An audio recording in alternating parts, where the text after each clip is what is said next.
Radio Doctors 1.0 Kelku Kelku Kedundik.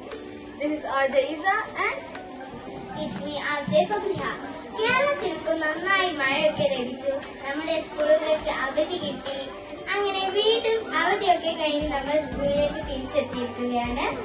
അപ്പോഴേക്കുമാണ് July 21 ചാന്ദ്രദിനത്തിന്റെ വരവ്.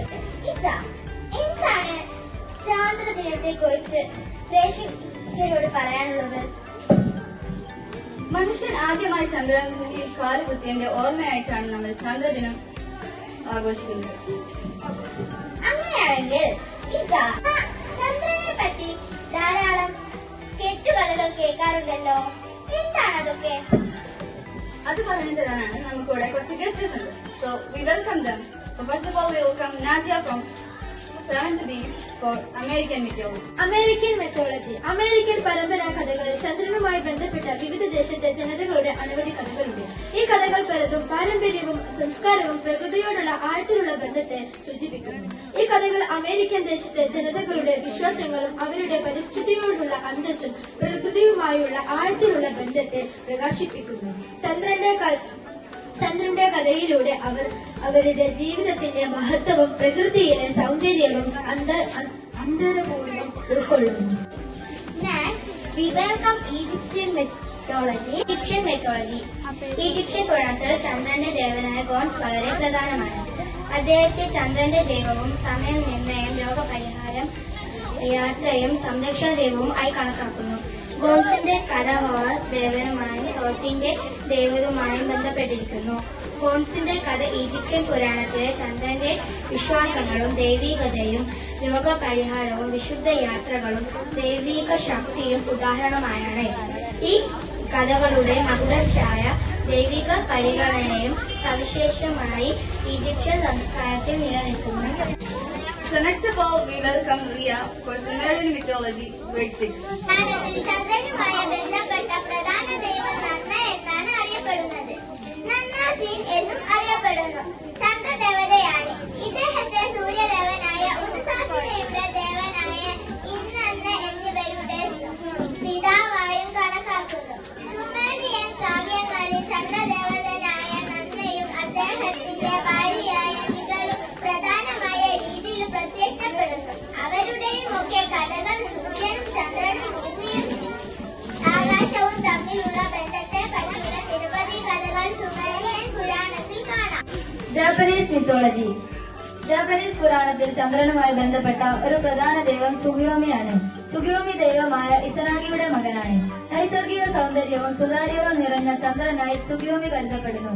സുഗിയോമിയുടെ ഈ കഥ ജാപ്പനീസ് പുരാണത്തിൽ സൂര്യചന്ദ്രന്റെ പ്രകാശത്തിന്റെ സമന്വയം മാത്രമല്ല, സത്യസന്ധത, അന്യായം, ശുദ്ധീകരണം എന്നിവയുടെ ചിഹ്നമായും കരുതപ്പെടുന്നു. അടുത്തതായി ഇൻക മിത്തോളജിനെ കുറിച്ച് പറയാനായിട്ട് നാം നൂറിനെ ക്ഷണിച്ചു.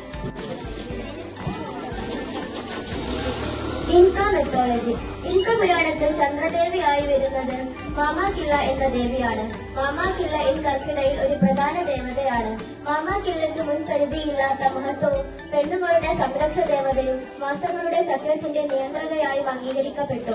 അവരുടെ പ്രസിദ്ധമായ ആചാരങ്ങൾ, ചന്ദ്രഗ്രഹണത്തെ കുറിച്ചുള്ള വിശ്വാസങ്ങൾ എന്നിവയ്ക്കായി ഒരു പ്രധാന ഭാഗം വഹിച്ചിരിക്കുന്നു.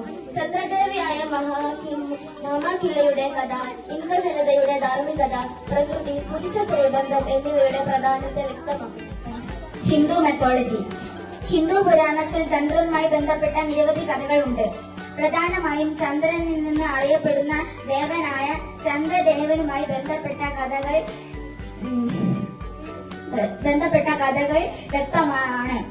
ഇതിൽ ഒരു പ്രധാനപ്പെട്ട കഥ ചന്ദ്രനും ദർശ പ്രജാപതിയുമായ മകളും സഹധർമ്മിണിയുമായ രോഹിണിയും മറ്റും ചുറ്റിപ്പറ്റിയുള്ളതാണ്.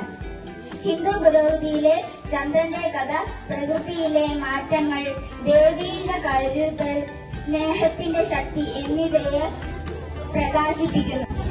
അടുത്തതായി ചൈനീസ് മിത്തോളജിക്ക് നാസിം. ചൈനീസ് പുരാണത്തിൽ ചന്ദ്രനുമായി ബന്ധപ്പെട്ട് നിരവധി രസകരമായ കഥകളുണ്ട്. ഇവയിൽ ഏറ്റവും പ്രശസ്തമായ കഥ ചാങ്ങിയുടെയും ഹോവിയുടെയും കഥയാണ്. ചാന്ദ്രപൗർണമിയുമായി നടത്തുന്ന ആഘോഷകരമായ മിസ് ഓട്ടോ ഫെസ്റ്റിവലിന്റെ ഒരു പ്രധാന ഭാഗമാണിത്. ഇസ്ലാം മിത്തോളജി. ഇസ്ലാമിക പാരമ്പര്യത്തിലും വിശ്വാസങ്ങളിലും ചന്ദ്രൻ വളരെ പ്രധാനപ്പെട്ട ഒരു ചിഹ്നമാണ്.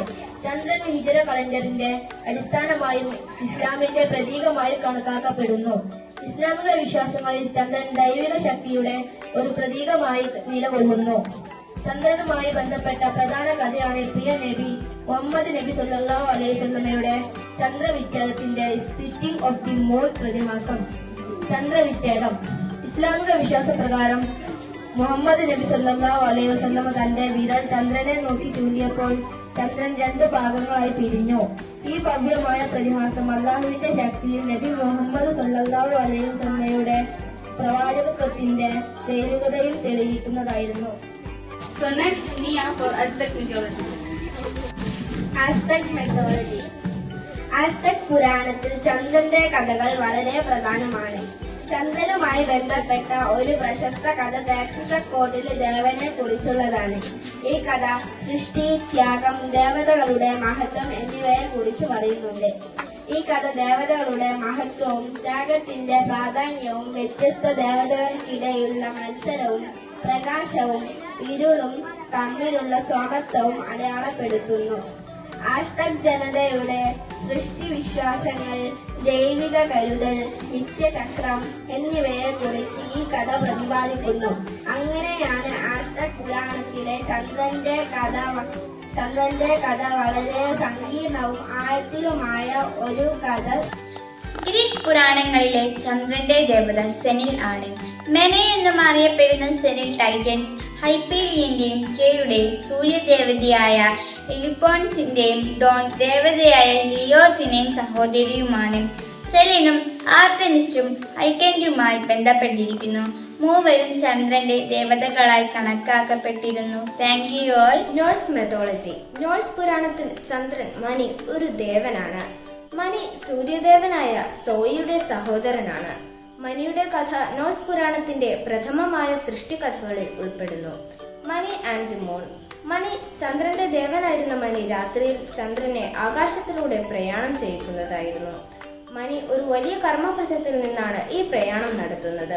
മനിയുടെ ദൈവിക ശക്തി ചന്ദ്രന്റെ പ്രകാശം കൊണ്ട് ലോകത്തെ പ്രകാശിപ്പിക്കും. ഇത്രയും നേരമായി നമ്മൾ ഈ രാജ്യത്തിന് ചുറ്റുമുള്ള കുറെ മിത്സ് കേട്ടു. ഇനി നമുക്ക് ചന്ദ്രദിനത്തെ കുറിച്ചുള്ള കുറച്ച് അധികം വിവരം അറിയാൻ വേണ്ടി നമ്മുടെ ഫ്ലാഗ് ക്ഷണിക്കുന്നു. ഭൂമിയുടെ ഒരേ ഒരു ഉപഗ്രഹമാണ് ചന്ദ്രൻ. ദൂരദർശിനിയുടെ കണ്ടുപിടുത്തമാണ് ചന്ദ്ര നിരീക്ഷണ രംഗത്ത് മാറ്റമുണ്ടാക്കിയത്. 1959 സോവിയറ്റ് യൂണിയന്റെ ആളില്ലാത്ത ബഹിരാകാശ പേടകം ലൂണ 2 ചന്ദ്രോപരിതലത്തിൽ ഇടിച്ചിറങ്ങിയതോടെ മനുഷ്യന്റെ ചന്ദ്രയാത്രാ സ്വപ്നങ്ങൾക്ക് ചിറക് വെച്ചു. 1969 ജൂലൈ 16 അമേരിക്കക്കാരായ Neil Armstrong, Edwin Aldrin, Michael Collins എന്നീ 3 ബഹിരാകാശ യാത്രികരുമായി നാസയുടെ അപ്പോളോ 11 എന്ന റോക്കറ്റ് ചന്ദ്രനെ ലക്ഷ്യമാക്കി കുതിച്ചുയർന്നു. കൃത്യം 4 ദിവസങ്ങൾക്ക് ശേഷം ജൂലൈ 21 ചന്ദ്രോപരിതലത്തിൽ ഇറങ്ങിയ വാഹനത്തിൽ നിന്ന് ആദ്യമായി ഇറങ്ങി നടന്ന നീൽ ആംസ്ട്രോങ് ചന്ദ്രനിൽ ആദ്യമായി കാലുകുത്തിയ മനുഷ്യൻ എന്ന നേട്ടം സ്വന്തമാക്കി. ഇതിന്റെ ഓർമ്മക്കായി ജൂലൈ 21 ചാന്ദ്രദിനമായി ആചരിക്കുന്നു. 1969 ജൂലൈ 24 ഇവർ ഭൂമിയിൽ തിരിച്ചെത്തി. തുടർന്ന് 6 ചന്ദ്രദൗത്യങ്ങളിലായി 12 പേർ ചന്ദ്രനിൽ ഇറങ്ങി. ചന്ദ്രയാൻ എന്ന സംസ്കൃത പദത്തിന്റെ അർത്ഥം ചന്ദ്രവാഹനം എന്നാണ്. ഒടുവിൽ 5 വർഷത്തിന്റെ കാത്തിരിപ്പിന് ശേഷം ആ ചരിത്ര നിമിഷത്തിന് ലോകം സാക്ഷിയായി. 2008 ഒക്ടോബർ 22 ലോഞ്ച് വെഹിക്കിളായ PSLV C-11 ചിറകിലേറി ചന്ദ്രയാൻ 1 പറന്നുപൊക്കി.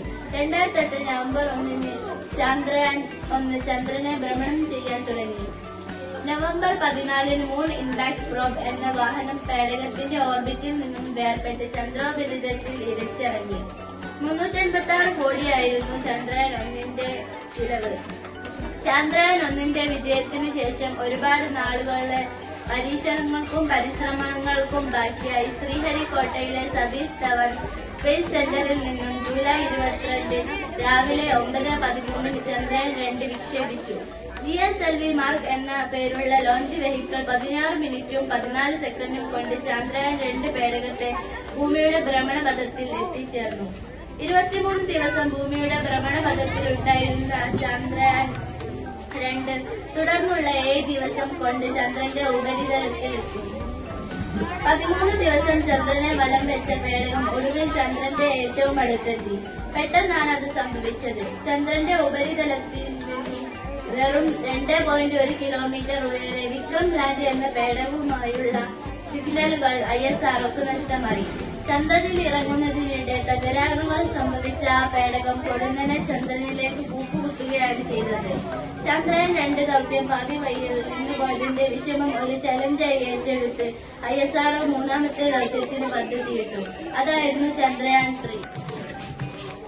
ശ്രീഹരിക്കോട്ടയിലെ സതീഷ് ധവാൻ സ്പേസ് സെന്ററിൽ നിന്നും ജൂലൈ 14 ഉച്ചയ്ക്ക് 2:30 ആയിരുന്നു ചന്ദ്രയാൻ 3ന്റെ വിക്ഷേപണം. ISROയുടെ ഏറ്റവും ശക്തിയേറിയ റോക്കറ്റായ LVM-3യിലായിരുന്നു ചന്ദ്രയാൻ 3 യാത്ര തിരിച്ചത്. 615 കോടിയായിരുന്നു ഇതിന്റെ ചെലവ്. ലോകത്തെ ഏറ്റവും കുറഞ്ഞ ചെലവിൽ റോക്കറ്റ് വിക്ഷേപിച്ച രാജ്യമായി ഇന്ത്യയെ കണക്കാക്കി.